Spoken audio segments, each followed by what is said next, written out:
Deixa eu ligar aqui, vamos lá. Ainda bem que tá bem no comecinho ainda, né? Êxodo capítulo 7, então versículo 8 que nós estamos falando. Então, Moisés e Arão, eles vão começar a mostrar quem é esse Deus todo-poderoso que está, então, desejando, mandando o faraó libertar o seu povo. É isso que a gente vai começar a ver aqui, então, quando ele fala isso. Então, ele já fala sobre o primeiro sinal, ou o primeiro milagre, que é o da serpente, né? Da vara que se torna uma serpente. Então, Moisés e Arão vão lá para diante do faraó e começam, então, essa fala, né, com o faraó. E eles então jogam o cajado no chão e o cajado se torna em serpente. Só que lembra que eu falei que a briga são de deuses? Então o faraó, sabendo dos feiticeiros, magos, sábios, encantadores que ele tem no seu país, que ele tem ao seu dispor no palácio, ele manda chamar esses homens, esses sacerdotes desses deuses que eles servem. Tá? Então vamos deixar isso claro aqui também. Quem são, gente, essas pessoas que Faraó manda chamar? Lembra que o embate é entre deuses? Então, se tudo no Egito eram deuses, eram símbolos, eram divindades que eram adoradas, existem sempre, para cada deus que o Egito adorava, existiam sacerdotes, existiam sábios, existiam encantadores, existiam feiticeiros que serviam esses deuses de maneira direta. Então existia templos para cada um desses deuses, ou existiam templos para todos esses deuses serem adorados. E quando se levanta uma divindade, quando se levanta uma estátua, quando se levanta um deus, seja lá onde for, automaticamente se aparece, né? Se aparece foi boa, perdão, gente. Sempre vai aparecer seguidores desse deus. E pior ainda, né? Sacerdotes, pessoas que estão ali prontas a servir aquele Deus de modo integral, o dia todo, a noite toda, o tempo todo, a semana inteira, para que esse Deus seja então muito bem servido, adorado, para que ele reverta essa adoração em bênçãos para quem o adora. Entende a questão da adoração, como funciona? Levanta-se uma divindade, monta-se um templo para essa divindade. Peraí, gente. Monta-se um templo para essa divindade. Miguel, tá em dois celulares? Tá tudo bem aí?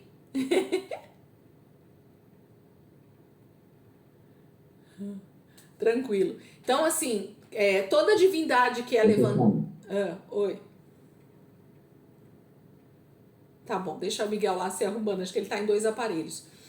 Toda divindade que é levantada, todo Deus que ele é levantado, e não é só no Egito, é em qualquer lugar, nós podemos ver aqui no Brasil também, toda estátua, ou todo Deus, toda divindade que é levantado, ele tem esses requisitos, né?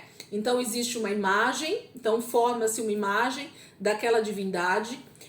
Depois de formar uma imagem, forma-se um templo, um lugar para essa divindade morar, para ela habitar, para ela ficar. Então é aquele lugar onde as pessoas vão para adorar aquela divindade.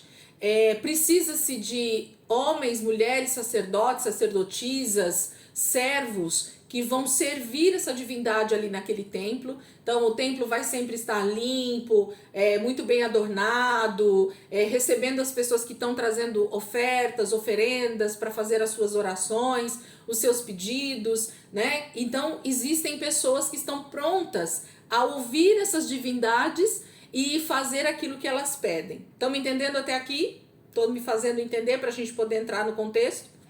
Então, não era diferente no Egito. Se no Egito existiam pelo menos aí 100, 200, 500 deuses sendo adorados, então imagina-se que existiam também esse número de pessoas, de sacerdotes, que serviam de maneira quase que específica cada uma dessas divindades. Então, esses sábios, encantadores, feiticeiros, que Faraó manda chamar para esse momento e para os outros momentos, inclusive, são esses sacerdotes dessas divindades. E esses sacerdotes já tinham se provado poderosos, vamos pôr aqui entre aspas, mostrando poder, milagres, maravilhas, prodígios diante do faraó. porque isso a gente sabe que os demônios sabem fazer muito bem, sim ou não?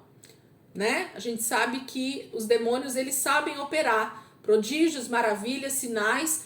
A Bíblia diz que para enganar até os próprios escolhidos do Senhor, né? Então, se dentro da igreja a gente tem pessoas que estão possessas de demônios, que às vezes fazem sinais também como se fosse Deus, imagine dentro desses templos onde os demônios são totalmente adorados. Então, esses deuses, eles eram muito bem servidos por esses sacerdotes, por essas pessoas que os adoravam. E é nesse momento então que Faraó manda chamar esses sacerdotes, esses encantadores, esses feiticeiros, para então fazer esse ringue. Vamos fazer assim só para vocês entenderem o que está acontecendo.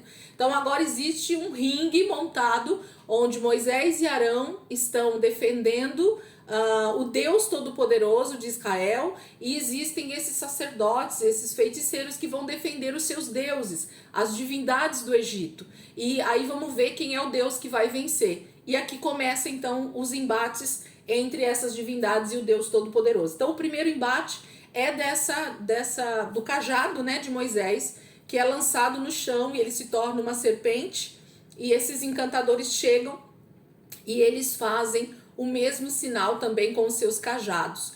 E a palavra diz aqui no versículo 11, diz assim, ó: o faraó, porém, mandou chamar os sábios e feiticeiros e também os magos do Egito.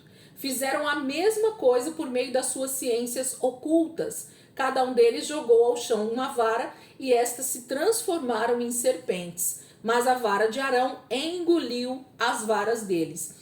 Então, o que já mostra para nós é que nesse primeiro sinal, as divindades, né, os sacerdotes que serviam essas divindades, esses demônios que atuavam através dessas divindades ali no Egito, conseguiram também fazer com que varas, pedaços de madeira também se transformassem em serpentes. Mas Deus prova que Ele é o Deus Todo-Poderoso, fazendo com que a sua serpente tivesse tanto poder, tanta autoridade naquele momento, que engolisse todas as outras serpentes que apareceram ali no chão. Então, a serpente de Moisés e Arão se tornou mais forte naquele momento e vence a batalha, e todas as outras são engolidas. O primeiro sinal, então, é demonstrado diante do faraó com essas serpentes ali no chão. E aí diz no versículo 12, começa essa frase que a gente vai ver em quase todos os sinais. Contudo, versículo 13, olha lá. Contudo, o coração do faraó se endureceu e ele não quis dar ouvidos a Moisés e Arão, como o Senhor tinha dito. Então, quem vai endurecer o coração do faraó não é o próprio faraó, mas é o próprio Senhor quem vai endurecer o coração dele. O que significa o Senhor endurecer o seu coração? Porque Deus precisava mostrar poder sobre todas as divindades do Egito. Então não adiantava Deus chegar de uma só vez e fazer um só sinal e libertar o seu povo dali. Não, ele precisava vencer debaixo desses embates todas as divindades do Egito. Então tudo que eles acreditavam, tudo que eles criam, tudo que eles adoravam precisava ser colocado agora em cache, precisava ser colocado nesse embate para saber quem era o Deus verdadeiro. Então o que Deus vai precisar fazer nesse momento não é só provar para um ou para outro que ele é o Deus verdadeiro, mas ele vai precisar provar para toda a nação do Egito, para todos que ele puder mostrar esses sinais que ele é o verdadeiro Deus, de que todas as divindades que são adoradas no Egito são somente deuses que os homens criaram, ou melhor dizendo, são principados e potestades, demônios que têm agido ali na nação do Egito. É isso que Deus vai fazer. Ele vai pôr os seus inimigos debaixo dos seus pés, ok? O que Deus precisa fazer nesse momento é fazer com que o seu nome seja glorificado, seja exaltado, seja maior do que todos os nomes de todas as divindades do Egito. Então o que Deus quer fazer é com que o seu nome seja glorificado, inclusive no Egito. Então, todos os deuses do Egito terão que se curvar diante do Deus de Israel. Eles vão ter que reconhecer que eles não são Deus de verdade. Eles são divindades criadas pelo homem. É isso que Deus começa a fazer aqui, através dessas pragas. Vamos para a primeira, para a gente poder, então, começar a ver essas pragas que Deus vai fazer. Versículo 14, né? A primeira praga, o sangue, nós vamos começar a ver por aqui.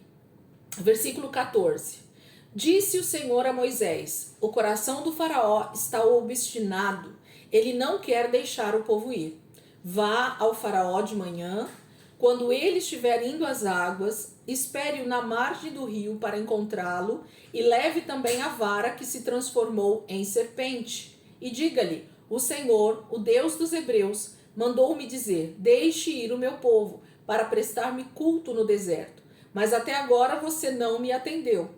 Assim diz o Senhor: nisto você saberá que eu sou o Senhor. Com a vara que trago na mão, ferirei as águas do Nilo, e elas se transformarão em sangue. Os peixes do Nilo morrerão, o rio ficará cheirando mal, e os egípcios não suportarão beber das suas águas. E disse o Senhor a Moisés: diga a Arão que tome a sua vara e estenda a mão sobre as águas do Egito, dos rios, dos canais, dos açudes e de todos os reservatórios, e elas se transformarão em sangue. Haverá sangue por toda a terra do Egito, até nas vasilhas de madeira e nas vasilhas de pedra. Moisés e Arão fizeram como o Senhor tinha ordenado. Arão levantou a vara e feriu as águas do Nilo na presença do faraó e dos seus conselheiros, e toda a água do rio transformou-se em sangue.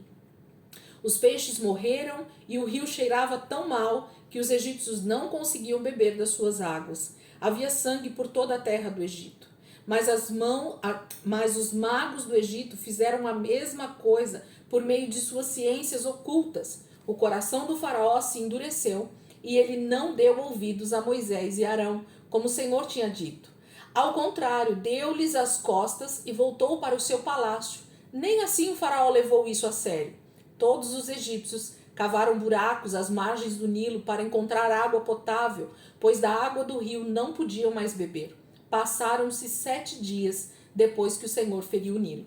Então, o primeiro detalhe que eu queria que você visse aí já é no último versículo. Então, a primeira praga durou 7 dias, tá? Então, durante 7 dias, as águas de todo o Egito permaneceram como sangue, ok? Se transformaram em sangue. Então, ninguém podia beber, ninguém podia se alimentar com aquela água, porque tudo começou a cheirar mal. E aqui começa, então, Deus começa a mostrar a essas divindades do Egito quem ele é, que eu acabei de falar. E um dos deuses que eram um dos maiores, talvez, adorados no Egito, era o deus Nilo, né? Quem era o deus Nilo? Lembra lá dos bebês, quando eu expliquei para vocês? O deus Nilo nada mais é do que o deus Api. Não se preocupem com esses nomes, com essas questões, porque o que a gente precisa entender é que existem divindades por trás de cada uma dessas pragas que está sendo vencida. Então, lá no Egito, o rio Nilo era tido como deus Api, H-A-P-I, tá? O deus Api, que era o deus da fertilidade, gente, da vida, né? Da produção de vida no Egito. Então, tudo que se baseava na fertilidade era tido como se Api, o deus Nilo, estivesse retribuindo o Egito com a fertilidade, com a produção agrícola, com a água em abundância naquele território. A gente sabe que a água potável talvez seja o maior bem que uma terra precise para se subsistir, para ter plantação, para ter tudo, né? A gente precisa de água. Tendo um bom solo, mas não tendo água, o bom solo não adianta para nada, né? Vai ter plantação, mas não vai ter colheita, porque nós precisamos da água, né? Da chuva para aquela plantação. Se você tiver animais, a mesma coisa. Você tem animais ali, grandes rebanhos, mas se você não tiver água para dar de beber para esses animais, provavelmente você vai perder todo o rebanho por causa da seca, da sede. Esses animais vão morrer. Então percebam que a água talvez seja o nosso maior bem a água potável, né, na terra é nosso maior bem. Nós precisamos de água para tudo, para nós resistirmos. Nós podemos ficar dias e dias sem comer, mas sem beber água, em 3 dias diz que o ser humano já começa a definhar e a morrer, né? Então, a água para eles, o rio Nilo, essa água potável, era a divindade talvez mais adorada no Egito. Eles faziam muitos rituais, muitos sacrifícios para que o deus Ap ficasse feliz com eles e desse as cheias no tempo certo para as colheitas, que eles nunca ficassem sem água no Nilo, que o Nilo fosse sempre um rio muito caudaloso, né, com muita água, com muita produção de peixes e de irrigação para todo o Egito. O Egito dependia em todos os sentidos do rio Nilo, em todos os sentidos, tudo que vocês possam imaginar dependia do rio Nilo ali no Egito, para que eles existissem como nação, né? E até hoje o rio Nilo ele é tido como esse grande rio. Ele só perde, se não me engano, se eu não estiver falando besteira aqui agora, porque eu não fui olhar 100% de certeza para falar isso para vocês, mas pelo que eu já ouvi, ele só perde para o rio Amazonas aqui do Brasil, tá?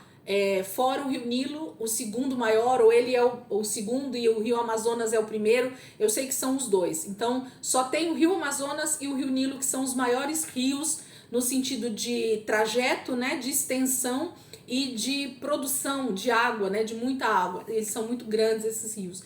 Então imagina o nível de dependência que o Egito tinha a respeito do rio Nilo para tudo que eles precisavam ali. Então o deus Ap era o deus da fertilidade, era o deus mais adorado no Egito, e esse deus então está sendo colocado em Kesh.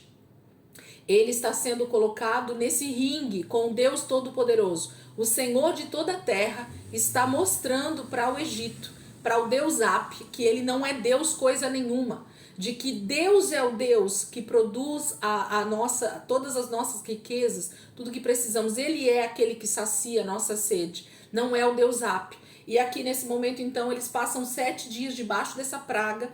E eu tenho uma observação muito minha a respeito dessa primeira praga, que por que Deus faz com que as águas do Nilo se tornem em sangue e não simplesmente em águas amargas ou em águas salgadas ou em qualquer outro tipo de coisa? Porque lembra de como iniciou a perseguição ali no Egito com Moisés? O que aconteceu naquela época, né? Simplesmente o faraó levanta um decreto e pede para que todos os meninos fossem lançados aonde, gente?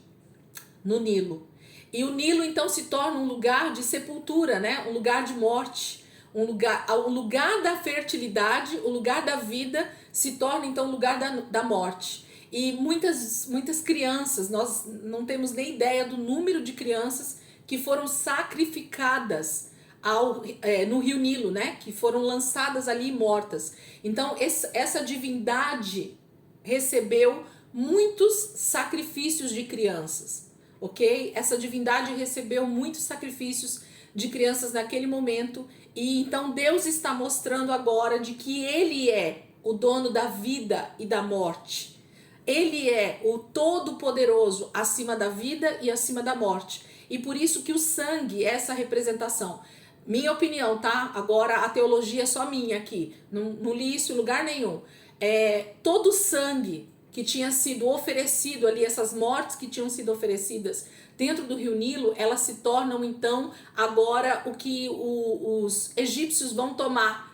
Você quer beber do seu próprio veneno? Vocês agora, em vez de água potável, que vocês achavam que o Nilo era esse Deus que trazia essa vida para vocês, eu entrego o sangue todo que foi derramado dentro desse rio, para que vocês então bebam da própria maldade de vocês. Então o rio Nilo se transforma nesse grande mar de sangue, né, aonde Deus prova que Ele é o Deus sobre todas as coisas, e Ele está então trazendo à tona o pecado do Egito através do sangue ali no rio Nilo, nas águas. Então todo o sangue que foi derramado ali através dos sacrifícios, Deus traz à tona e coloca isso para todo mundo ver. É como se Deus estivesse mostrando o pecado do faraó com todos aqueles sacrifícios e tudo mais, tá? Então, minha observação a respeito da primeira praga que Deus está pondo em Kesh, o deus Ap, ok? Então, nós temos o primeiro deus aí sendo vencido,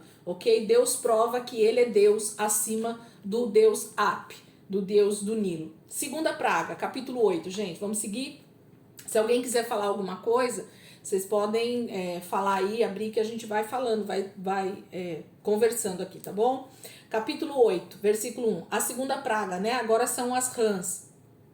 O Senhor falou a Moisés: vá ao faraó e diga-lhe que assim diz o Senhor: deixe o meu povo ir para que me preste culto. Se você não quiser deixá-lo ir, mandarei sobre todo o território uma praga de rãs. O Nilo ficará infestado de rãs. Elas subirão e entrarão em seu palácio, em seu quarto e até em sua cama. Estarão também nas casas dos seus conselheiros e do seu povo, dentro dos seus fornos e nas suas amassadeiras. As rãs subirão em você, em seus conselheiros e em seu povo.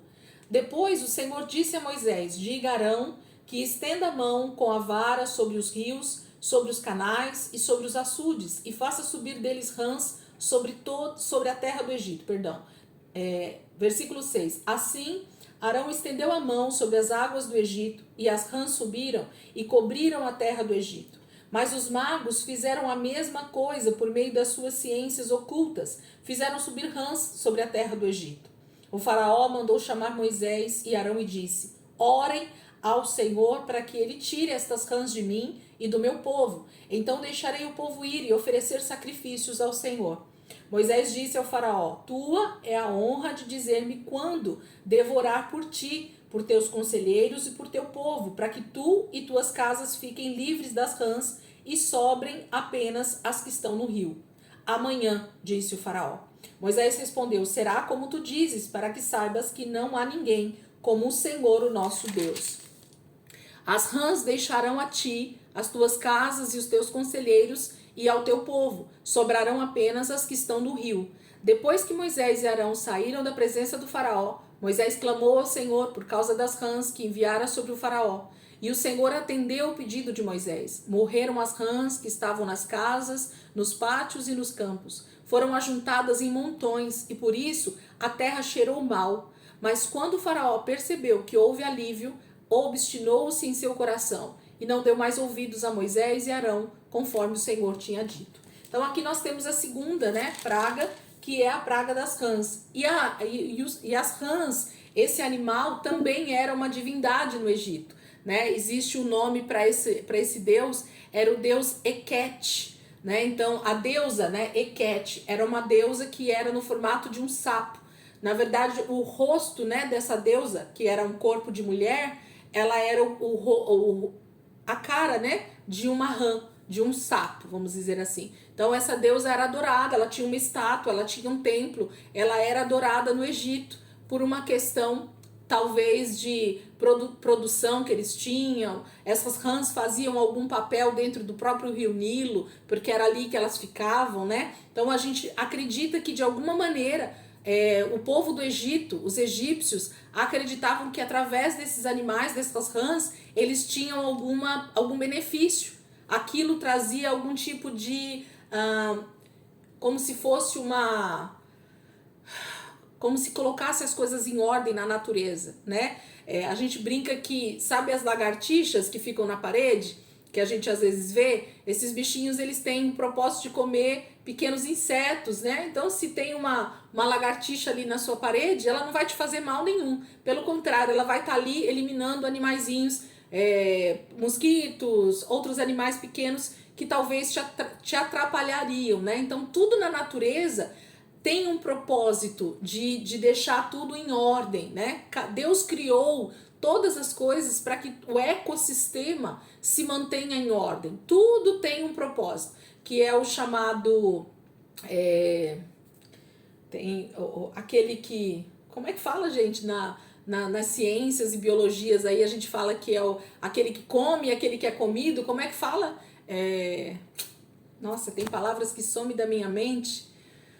Um dia da caça, outro do caçador. Não, não é assim, não. Tem, Cadeia alimentar. isso, a cadeia alimentar, isso mesmo. Mas tem outro nome também, mas esse é perfeito. Então, a cadeia alimentar, ela precisa acontecer, né? Todos os animais, eles se alimentam uns dos outros e todo o ecossistema, então, toda a natureza, ela permanece em total harmonia. Deus fez assim, né? Deus quis assim. Então, o Egito entendia que manter o ecossistema em ordem dizia respeito da prosperidade deles estarem bem, deles terem tudo que eles precisavam. Então o Deus Eket também era adorado. Existia oferendas, existiam ofertas, existiam rituais que eram feitas para essa deusa com cara de rã, que era adorado. Só que nesse momento, então, que o Senhor envia essa praga das rãs, o ecossistema se desalinha, né? Imagina você ter rã por todos os lados, gente, literalmente. A gente vê os filmes, vê novela a respeito disso, né? Vê algumas imagens a respeito disso e a gente já fica com nojo só de olhar, né? Imagina você estar no cenário, por onde você olhar, na sua casa, no seu chão, na sua cama, no seu prato, na sua tigela, na sua panela, tudo tem rã. Então, você concorda que o ecossistema saiu do lugar? Tudo se transformou num grande caos, né? Então, isso quer dizer que essa divindade não é bem um Deus. Por quê? Porque ela se descontrolou. Então, agora, ao invés de bênçãos para o Egito, ela está trazendo maldição. Então, tudo que é demais ali naquele momento acaba se tornando em maldição. O ecossistema, a deusa Eket, ela estava meio irritada com o Egito ali, né? E ela é colocada em cache, então, e Deus mostra que é ele quem segura as rãs dentro do Nilo. É ele quem domina sobre esses animais para deixar eles em ordem. Mas o texto diz que os magos também fazem a mesma coisa, certo? Até aqui a gente tem os encantadores, os feiticeiros, esses sacerdotes desses deuses fazendo as mesmas coisas que Moisés e Arão está fazendo, os sinais, esses feiticeiros também estão fazendo, ok? Porque diz respeito a quase que coisas naturais. E os demônios, muitas coisas, eles conseguem realmente imitar, né? Trazer à tona também para que as pessoas sejam enganadas. Mas o Senhor está provando que todas essas divindades estão debaixo do seu domínio. Ele domina sobre toda a terra para que todo o ecossistema esteja em ordem, esteja no devido lugar. É Deus quem faz com que a natureza tenha toda essa uniformidade que a gente tem, esteja debaixo do seu domínio. Versículo 16. Então, segundo Deus, ou a deusa Eket é colocado em cache. Para os egípcios, eles colocam lá nos livros, né, que essa deusa Eket, ela trazia prosperidade, tá? Então, também diz respeito ao crescimento da prosperidade no Egito. Versículo 16, a terceira praga, os piolhos. Então o Senhor disse a Moisés: diga a Arão que estenda a sua vara e fira o pó da terra, e o pó se transformará em piolhos por toda a terra do Egito.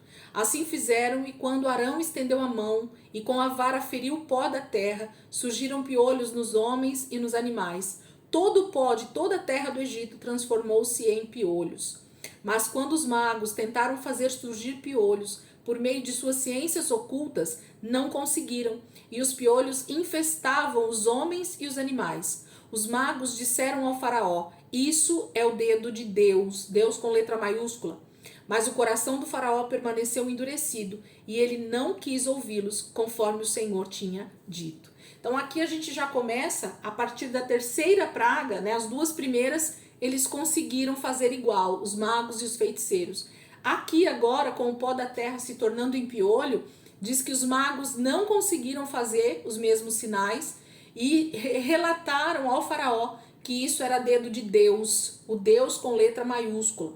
Agora eles já não podiam mais ganhar essa batalha espiritual. Agora os demônios, eles já não estavam mais conseguindo demonstrar o seu poder, porque o poder do Deus Todo-Poderoso é realmente o poder sobre todas as divindades que existem na terra.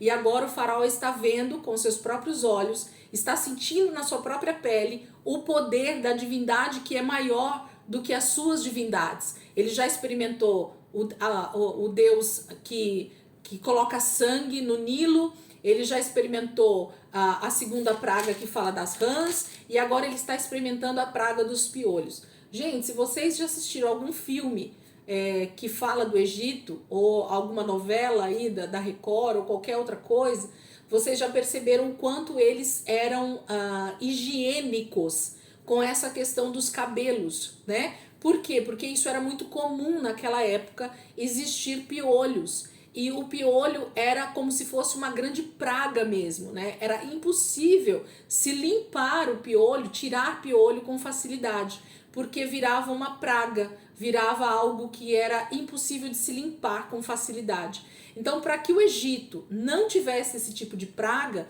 era uma prática dos egípcios raspar a cabeça, inclusive as mulheres, porque eles acreditavam que a higiene pessoal deles manteria bem longe essa praga do Egito, porque piolho se via como uma praga, como uma sujeira, como algo impuro, como algo sujo. Então eles tinham essa prática porque era comum, né, existir piolhos, e para que eles não tivessem essa praga no Egito, então eles mantinham o maior número de pessoas, ou o máximo possível de egípcios, sem os cabelos raspados, com as perucas somente, para que eles conseguissem manter isso bem longe deles. E nesse momento Deus traz à tona todo o temor deles a respeito disso.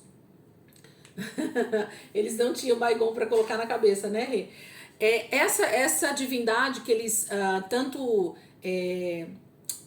cultuavam para que não existisse essa praga no Egito, ela é chamada de Deus Geb, G-E-B, tá? Geb, que era o Deus da purificação, da pureza. Então, quando o texto diz, aqui ó, quer ver?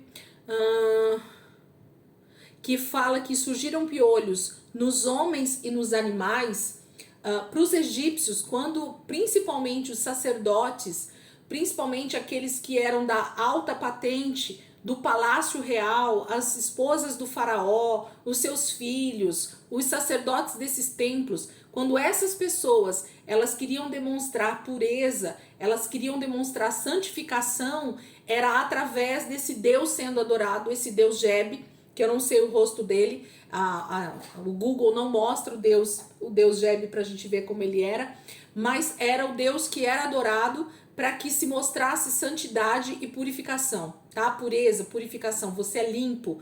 Então, o sacerdote que queria demonstrar o quanto ele era puro, o quanto ele era limpo, ele ia se manter cada dia mais limpo desse tipo de praga. Outra coisa que vocês podem perceber quando vocês veem filmes ou quando vocês veem algum tipo de imagem do Egito, era os sacerdotes, as pessoas ali que eram da alta nobreza, eles usavam muito linho, e o linho o mais branco possível, porque isso também demonstrava pureza, santificação, higiene, o quanto a pessoa tinha poder aquisitivo para estar sempre muito bem vestido, com roupas extremamente brancas, para demonstrar pureza. Então o Egito tinha muito isso, adorar essa divindade para que ela demonstrasse pureza. E o Senhor então faz com que todos, desde o maior até o menor, tenham essa praga no seu próprio corpo, nos seus animais, na sua casa. Todo o pó da terra do Egito se transforma em piolhos. Pensa numa praga. Gente, quem já teve piolho sabe do que eu tô falando. Eu fui extremamente piolhenta quando criança. Se olhasse para mim, eu já tinha pegado piolho. Olha lá, Renata, nós somos de outra fase, né? Hoje criança não pega piolho, não sei o que acontece. Tem outro DNA nessa criançada de hoje que a gente não vê isso mais. Essa praga foi exterminada. Mas assim, na escola, eu não podia olhar para uma criança que tinha piolho, não precisava chegar perto. Eu já voltava para casa com piolho. E eu sempre tive muito cabelo como eu tenho hoje. Meu cabelo era na cintura. Pensa para minha mãe tirar piolho desse cabelo. Quanto mais tirava, mais nascia, né? De uma lêndia, sei lá que eles falavam, né? Nasce não sei quantos piolhos. Então, quem já viveu isso sabe a dificuldade que é tirar piolho do cabelo de uma criança, que dirá, né? Que dirá uma praga como essa no Egito. Pensa, gente, é um negócio assim surreal. Deus mostra que Tá todo... vendo? Essas aulas, esses comentários em aula presencial é muito mais legal. Tá todo mundo rindo, Tirando você na sarro. cabeça e tá só você falando. Aí, tá vendo? Não dá para interagir, né? É chato, essa parte é a parte chata da história. Mas vamos lá, ainda bem, né? Porque aí não corta o assunto, a gente consegue caminhar. Ai, Jesus. Entendeu, gente? Então, mais uma divindade que era adorada no Egito, que é a limpeza. Eu já vou fechar, gente, só fechar aqui os piolhos. É, mais uma divindade que era colocada em cache e Deus estava mostrando que o dono de toda a terra, no sentido de pureza, de purificação, de santidade, é o Senhor. Então Deus põe à prova mais uma divindade que era adorada no Egito e eles se põem em pavorosa porque eles não conseguem entender o que é que está acontecendo. E agora toda a terra do Egito, o pó da terra se torna em piolhos, ok? Mas o faraó endurece o coração, porque o Senhor está endurecendo o coração dele. Cada uma dessas divindades vai precisar ser provada. Vamos fechar, gente, para a gente ir para a quarta praga? Voltem rapidinho.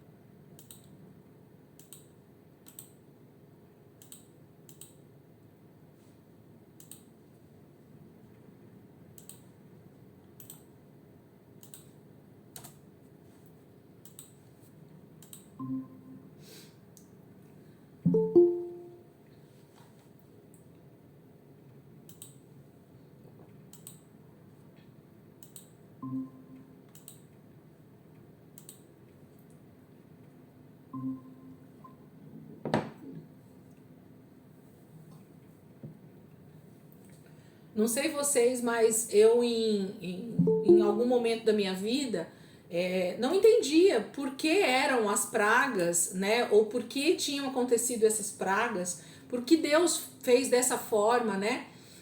Por que eram essas pragas que tinham vindo sobre o Egito, por que precisava de pragas, né? Então a gente vê que algumas coisas na palavra de Deus elas só fazem sentido quando a gente entende o porquê, né? Então eram divindades, né? Eram deuses que eram adorados no Egito, que estavam sendo colocados realmente à prova para ver quem é o Deus. Deus estava entrando em batalha espiritual contra demônios, contra principados e potestades que estavam ali regendo a vida dos egípcios. E Deus então estava se provando Deus sobre cada um desses demônios. Ele era Deus sobre toda a terra. Então faz sentido. Por que eram essas pragas? Por que eram esses tipos de pragas? Porque cada Deus, cada imagem que estava sendo confrontada ali no Egito, Deus conseguia mostrar a sua mão poderosa para os egípcios e para toda a terra posteriormente.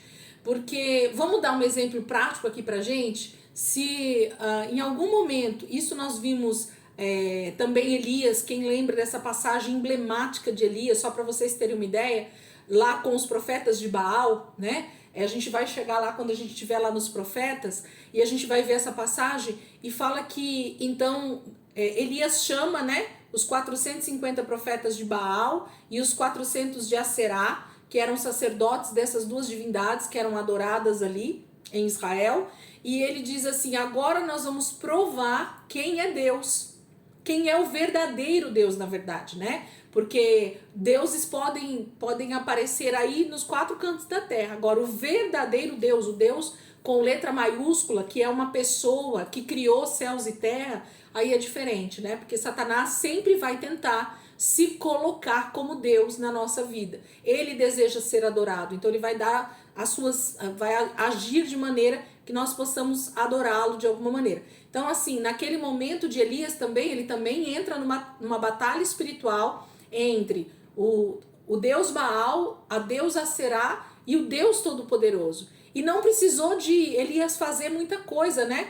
Os deuses ali, os sacerdotes de Baal e de Aserá, eles precisaram passar uma média de 12 horas, a palavra fala que eles ficaram ali clamando ao Deus Baal que ele viesse e aparecesse ali para eles e queimasse aquele holocausto. E nada aconteceu. Agora, a hora que Elias clama a Deus, a palavra fala que instantaneamente o Senhor veio como fogo e consumiu todo o holocausto. Então, o Deus que vem como fogo é o Deus que realmente vence todo o principado e toda a potestade naquele momento.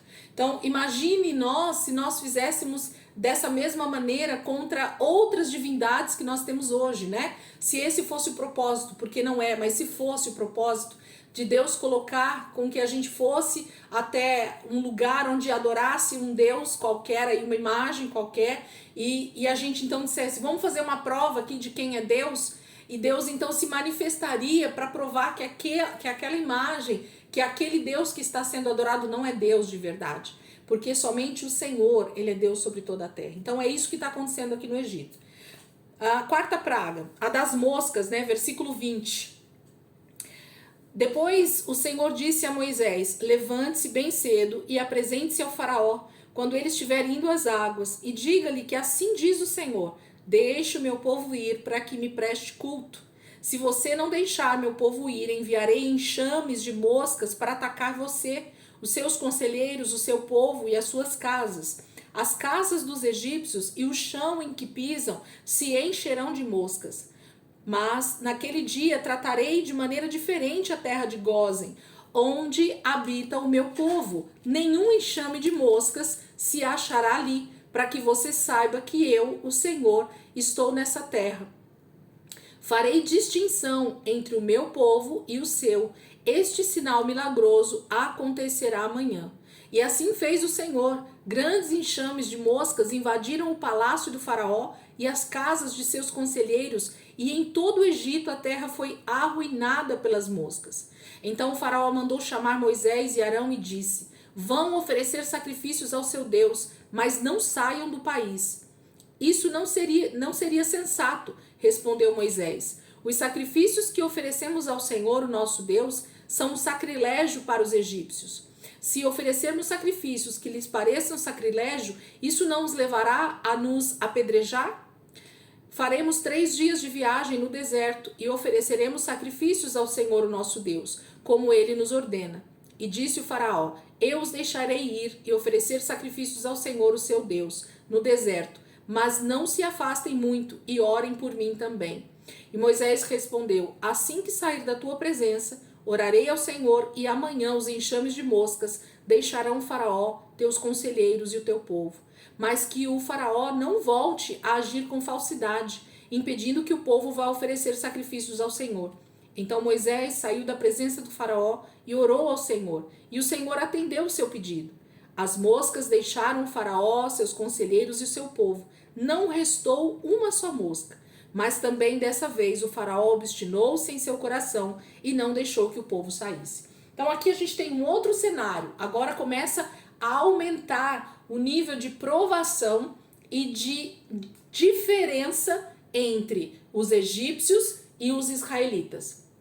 Agora, além de colocar em prova as divindades no Egito, o Senhor começa a provar que há diferença não só na divindade entre Deus Todo-Poderoso e divindades do Egito, mas entre os egípcios e o povo de Deus. Então Deus começa agora a provar mais algo a mais, né? Então ele diz assim, agora eu vou mandar um enxame de moscas. Esse deus mosca chamava Kef, ok? Essa divindade que era adorada para não vir para o Egito, né? Para se manter longe, para não ter nenhum tipo de praga de moscas no Egito, para eles não terem moscas ali, era essa divindade que era adorada. Então essa divindade Kef era uma maneira deles terem tudo em ordem, né? Plantações, as casas. Quem gosta de ter mosca em casa? Ninguém, né? A mosca realmente traz, inclusive, muitas doenças, né? Dentro com elas, porque elas pousam em tudo quanto é lugar. A mesma mosca que pousa em fezes, pousa na comida, né? Então tem toda uma contaminação. Então eles adoravam essa divindade para que não houvesse esse tipo de infestação, de que o Egito se tornasse um lugar limpo. E essa divindade, então, era adorada. Inclusive, existe uma outra passagem, eu não separei ela aqui agora, mas me veio na mente agora. No Antigo Testamento existe uma divindade realmente que tem como nome no português, claro, o deus mosca, tá? Depois eu vou achar essa passagem para vocês e vou ver se eu trago ela aqui ou se alguém achar, depois pode trazer pra gente como complemento aqui dessa divindade Kef, que era adorada no Egito, o deus mosca, ok? Então, essa divindade ela foi colocada ali em embate com o próprio Deus. Mas aí Deus diz assim, para que você saiba, Faraó, que eu sou Deus, acima do deus mosca, acima do deus Kef, só vai haver moscas na região dos egípcios, na região que moram vocês, os egípcios. Na região de Gósen, onde o meu povo está habitando, onde eles habitam, na região deles não vai ter mosca. Então Deus começa a separar agora aqui aqueles que são dele e aqueles que são do Egito. Aqueles que são do mundo e aqueles que são do Senhor. Aqueles que são separados para ele. Deus começa também a mostrar o seu poder nesse sentido. E as enxames vêm e o Faraó começa a ficar então agora já mexido com toda essa situação, porque essas divindades estão realmente sendo colocadas em prova e nenhuma dessas divindades tem vencido nenhum desses embates com Deus Todo-Poderoso, Deus de Moisés e Arão. Deus tem se mostrado poderoso, Deus tem vindo e realmente feito isso acontecer. Eles não conseguem fazer os mesmos sinais mais, desde o momento lá das rãs, né?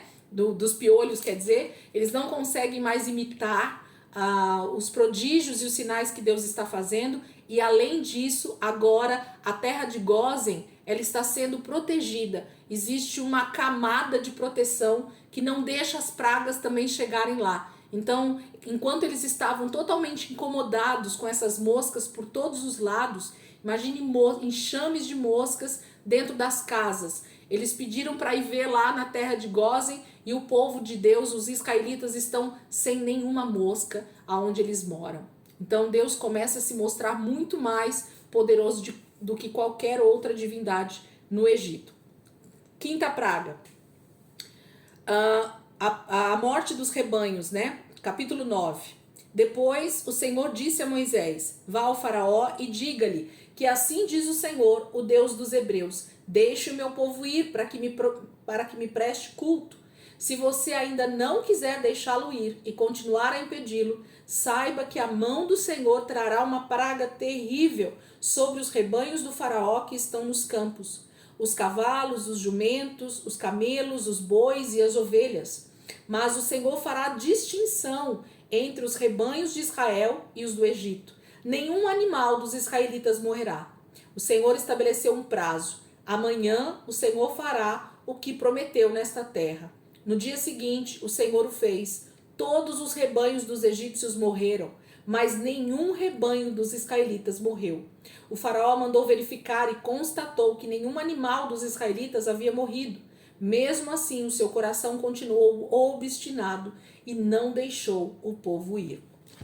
Então aqui nós temos agora a matança de animais, né, de rebanhos. Gente, essa divindade dos rebanhos, ela era Apis e Ator, tá? Apis é aquele boi, é o boi mesmo, né? Que é adorado. E essa imagem existe mesmo, esse animal é adorado no Egito, acho que até hoje. E nos filmes a gente vê muito isso, o deus Apis, que era eu tô tentando, é boi não, como é que fala? Um touro, tava fugindo da palavra. Era um touro que geralmente era específico a qualidade do touro, tudo era específico, a época que ele nascia, o DNA do touro era totalmente especial. E esse touro, ele era um deus, era um animal, mas ele era um deus que era adorado no Egito. Esse animal, ele tinha privilégios, ele tinha um lugar específico para ele habitar, morar ali, eram oferecidas as melhores ofertas para esse deus Apis. Por quê? Porque se dizia que adorando esse deus Apis ou Ator também, eles tinham uma qualidade nos rebanhos, eles tinham prosperidade nos rebanhos, visto que tudo isso que nós estamos falando aqui, gente, tinha a ver com uma nação próspera naquela época. Pensa no tempo antigo, é isso que a gente precisa sempre ver. Deus está provando as divindades daquele momento, daquela época da história, desse império que era o Egito, e que ele via tudo isso como prosperidade, como riqueza. Imagina uma terra onde existiam muitos e muitos milhares de rebanhos de todos os tipos, né? De todo tipo de animal. O Egito era muito bem abastecido. Então isso trazia riquezas e muita prosperidade, porque as negociações no tempo antigo, nessa época de Moisés, se fazia muito através de negociações com animais, com rebanhos mesmo, né? Então, quanto mais rebanhos, quanto mais animais existia numa terra, muito mais prosperidade aquela terra tinha, porque ele tinha moeda de troca. Tudo que eles precisassem comprar de outros países, de outras nações, eles podiam dar essa moeda que eram os animais, os rebanhos, né? Então, a gente vai ver sempre esse tipo de transação financeira acontecendo, né? Quando se queria comprar alguma mercadoria de outro país, usava-se a moeda animais. Então, eram os rebanhos que eram negociados para trazer aquilo que eu precisava. Então, imagine o número de rebanhos que existia na terra do Egito. Lembra que nós não estamos falando de um lugar específico, uma terrinha própria ali. Não pensa no seu bairro, não pensa na cidade que nós estamos, não, pensa no Brasil. Isso era o Egito, ok? Pensa na nação brasileira. Então, para a gente poder imaginar a imensidão ou a grandiosidade dessa praga e de como isso aterrorizou nesse momento o Egito. E todo mundo que ouvia falar dessas pragas que estavam acontecendo no Egito, elas também ficavam atemorizadas, né? Onde elas viviam. As nações ao redor do Egito também estavam ouvindo falar a respeito do Deus do povo de Israel, do Deus de Jacó, que estava fazendo essas pragas acontecerem no Egito. O Egito estava sendo assolado por essas pragas, porque um Deus que era o Todo-Poderoso estava mostrando o seu poder, estava trazendo atos de juízo, julgamento sobre deuses do Egito. Os deuses do Egito não estavam valendo mais nada nesse momento, tanto para os egípcios quanto para as outras nações. Eles estavam sendo vencidos pelo Deus de Israel. Então, nesse momento, há uma morte coletiva de animais. Os animais amanheceram todos mortos, rebanhos e mais rebanhos todos mortos no chão do Egito. Somente os rebanhos dos israelitas é que não tinham tido nenhum tipo de problema. O faraó manda olhar e mais uma vez eles percebem que não há problemas nenhum lá com os rebanhos dos israelitas. E Faraó fica ainda obstinado, mas você concorda comigo que nós já estamos na quinta praga, na metade das 10, e a coisa já começa a mexer de maneira diferente com esse homem, com esse todo-poderoso que era o Faraó no Egito, ok? Então algo está sendo já mexido ali. Sexta praga, as feridas purulentas, né? Essas feridas, o Deus da saúde ou o Deus da cura, que era adorado lá na terra do Egito nessa época, chamava Imhotep. Sabe o Imhotep do filme lá, da múmia? Era esse Deus, esse nome que era o nome dessa divindade, que era adorado, que era o Deus da cura. Quando eles tinham algum tipo de doença, algum tipo de enfermidade, algum tipo de praga física, né, de doenças físicas, era esse Deus que recebia as ofertas, que recebia as oferendas, ou mesmo que recebia as oferendas para não deixar o povo do Egito adoecer. Então eles se preocupavam em adorar essa divindade para que essa divindade não permitisse nenhum tipo de doença no Egito. Então pensa, nós precisávamos cuidar bem da divindade do Nilo, da divindade dos piolhos, da divindade das rãs, das moscas, para os rebanhos estarem saudáveis, porque todas essas divindades, estando felizes com o povo egípcio, recebendo ofertas deles, recebendo orações, recebendo adoração, elas mantinham o ecossistema, a nação do Egito bem, né? Então é surreal para nós a gente pensar isso, não é isso? Sandra fez uma cara tipo assim, nada a ver, né, Sandra? Como assim? Mas é isso. E vocês sabem que não é diferente hoje, gente. Não é diferente hoje. As divindades que são adoradas nos nossos dias, elas têm o mesmo propósito. Elas têm as mesmas direções. É a mesma coisa. Quando as pessoas oram em favor de alguma imagem, de alguma escultura, de alguma divindade, elas estão requerendo dessa divindade alguma proteção, seja em que área for. Não mudou a estratégia, ok? O Deus que está sendo adorado, ele só está sendo adorado porque ele vai me dar algum benefício pela adoração que eu estou dando.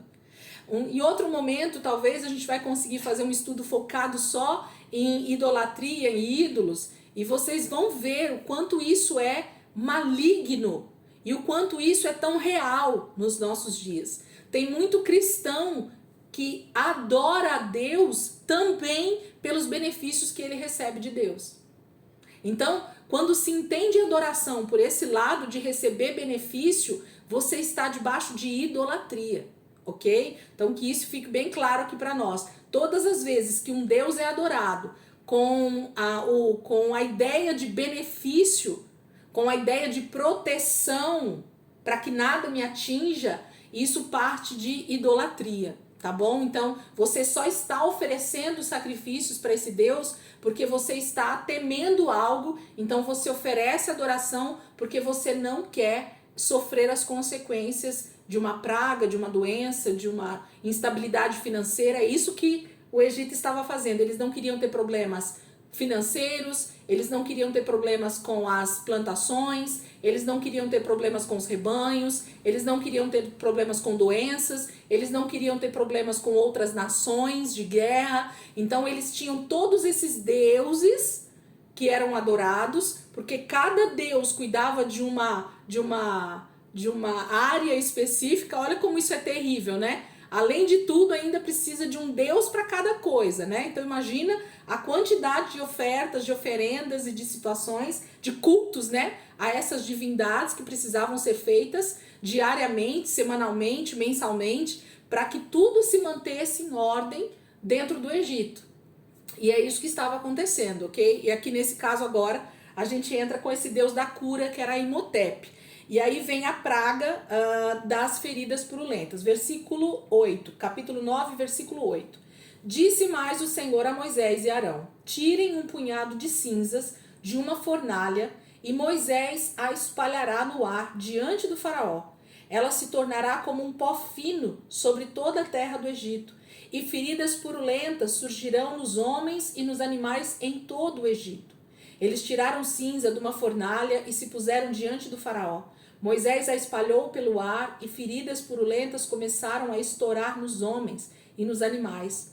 Nem os magos podiam manter-se diante de Moisés, porque ficaram cobertos de feridas, como os demais egípcios. Mas o Senhor endureceu o coração do faraó, e ele se recusou a atender Moisés e Arão, conforme o Senhor tinha dito a Moisés.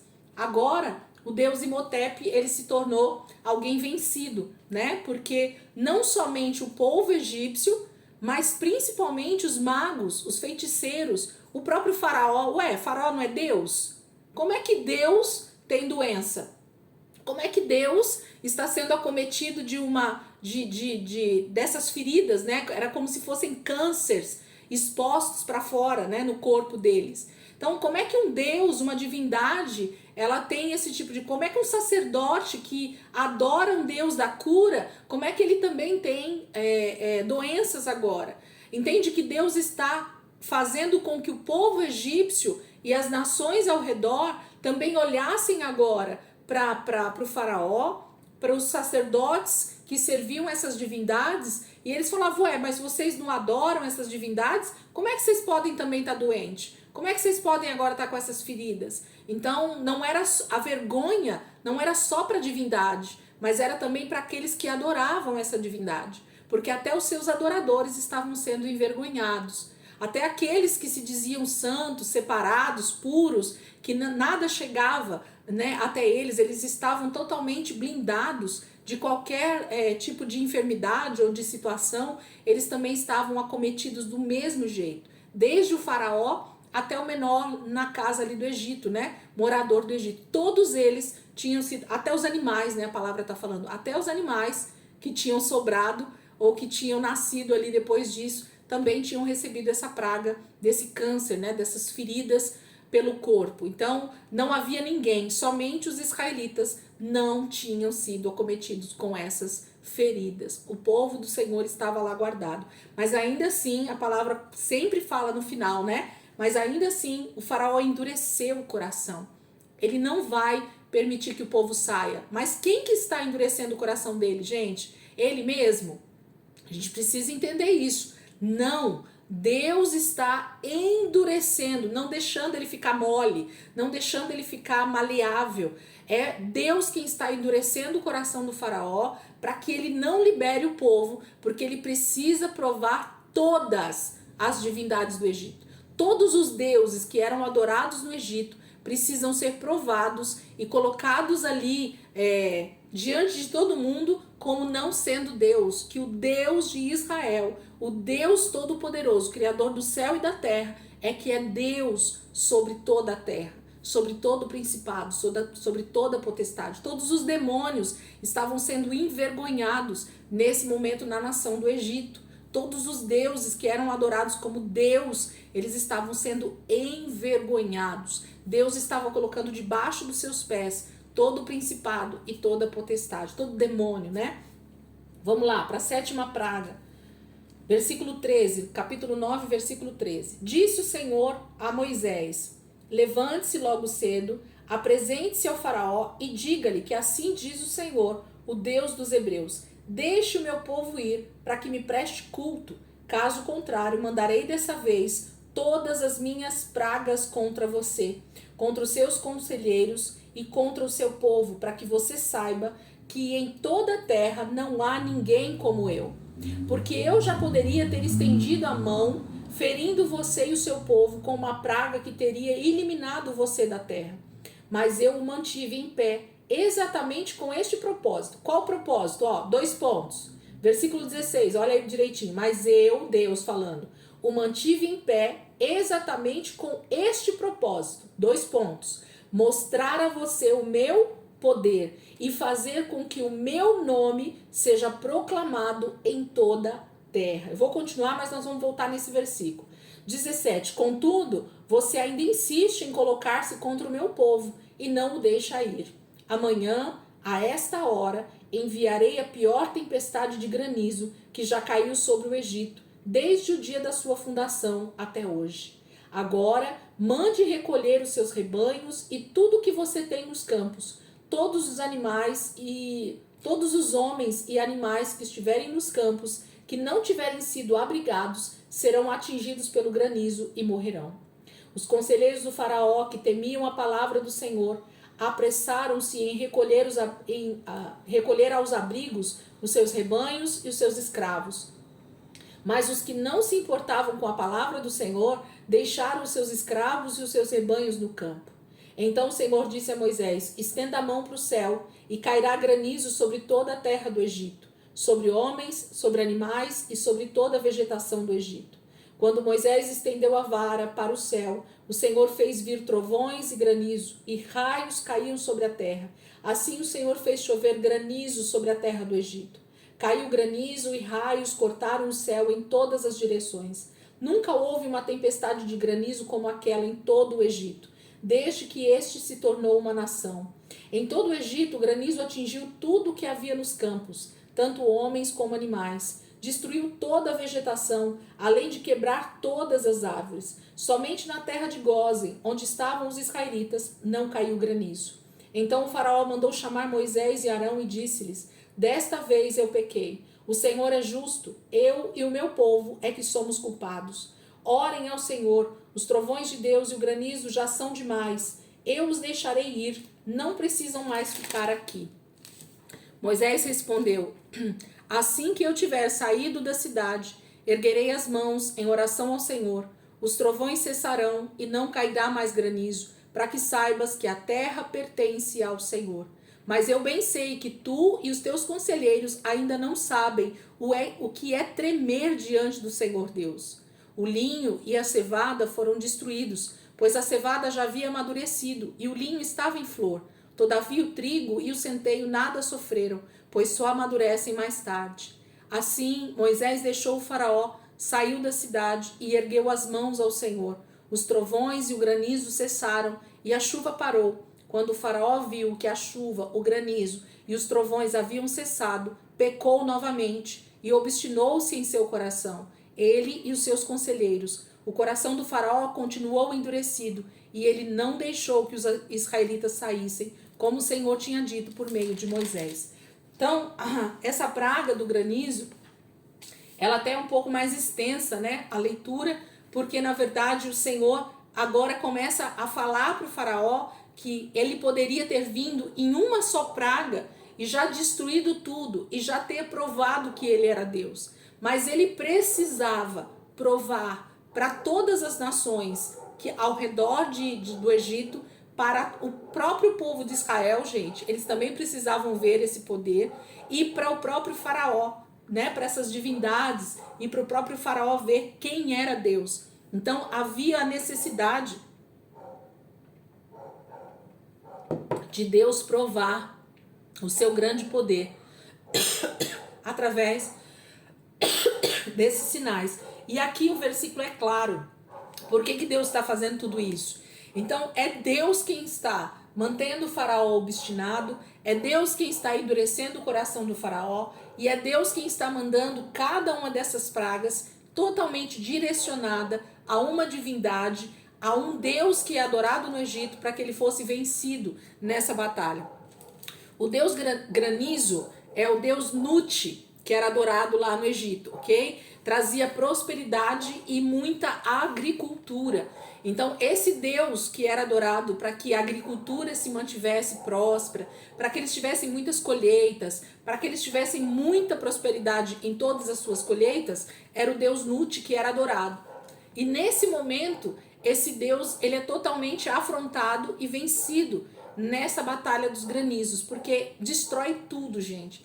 Pensa toda uma nação, vamos lá de novo, o Brasil todo, toda a plantação que existe no Brasil hoje, que os grandes agricultores estão plantando, pensa se viesse uma chuva de granizo coletiva, né? Uma chuva de granizo sobre toda a terra, sobre todo o Brasil, de uma vez só, e destruísse toda a agricultura que existe no Brasil hoje, toda, tudo que estivesse plantado e fosse exterminado. A palavra diz que não só as plantações, mas as árvores, animais, tudo que estava no campo, homens também, né?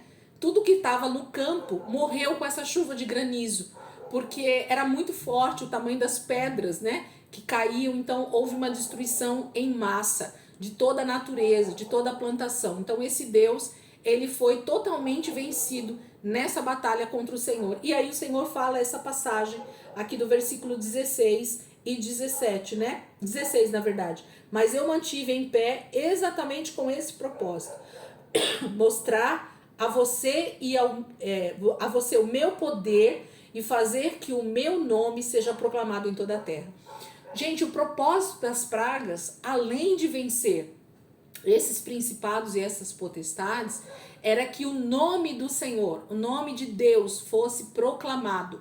Imagine as notícias que estavam correndo tanto no Egito quanto nas nações vizinhas. Pensa se uma situação dessa acontecesse no Brasil, para vocês entenderem o que Deus está falando. Cai essas pragas que aconteceram até agora, cai tudo aqui no Brasil. E aí nós temos Argentina, Paraguai, Uruguai, Chile, Canadá, Estados Unidos, todas essas nações ao redor aqui do Brasil, elas começam a ouvir notícias, os noticiários, né? Os mensageiros falando do que está acontecendo no Egito. E mais, eles falam que as divindades do Egito estão sendo vencidas. Os deuses do Egito não prestam para nada. O Deus de Israel, o Deus de Moisés e Arão, que ele está mostrando, que ele está falando com o faraó, é que tem vencido cada uma das orações que são feitas ali no Egito. Então, o nome do Senhor está sendo proclamado, está sendo falado. Deus está sendo noticiado em toda a terra naquele momento.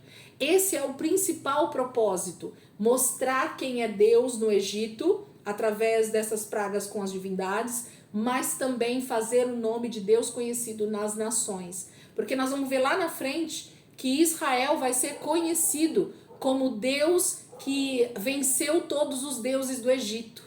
A gente vai lembrar dessas passagens quando a gente lê, que é exatamente isso que Deus está fazendo. Deus levanta o nome dele tão alto que todas as nações da terra agora vão conhecer quem é o Deus de Isaac, de Abraão, Isaac e Jacó, quem é o Deus de Moisés e de Arão, quem é o Deus dos israelitas que estão no Egito, quem é o Deus que fez todas as coisas que aconteceram no Egito. É o nome do Senhor quem está sendo proclamado. Ele quer ser anunciado, ele quer ser visto como Deus sobre toda a terra para provar quem é Deus. São os demônios, os principados e as potestades que estão sendo derrotados, vencidos. E Deus então está sendo exaltado, ok? Vamos seguir? Não sei que oração, mas deve estar perto aí de acabar, né? Ou deve estar para apitar aqui. Vamos ver se a gente consegue fazer a dos gafanhotos. Deve estar para apitar aqui, porque 9. Que horas são aí na de vocês? Fala aí para mim. Eu tô sem relógio aqui, meu computador ele tá atrasado. 21 e 28. Ah, então vamos terminar aqui. Não vou nem entrar na 10ª praga, capítulo 10. Tá? Então a gente para aqui na 8ª praga. E aí se preparem que semana que vem, então, a gente vai fazer essa 8ª e a 9ª, que basicamente é isso que está acontecendo desde a primeira, ok? Mas a hora que a gente chega, então, no anúncio da última, é que acontece o grande desfecho, né? E aí nós vamos passar um pouquinho mais de tempo falando, porque agora a coisa realmente fica séria demais com a última praga, ok? Vamos orar, gente? Alguém quer orar aí pra gente finalizar, por favor? Pra eu descansar aqui um pouquinho a língua. Pastor, quer orar? Soninha, Renata, alguém aí?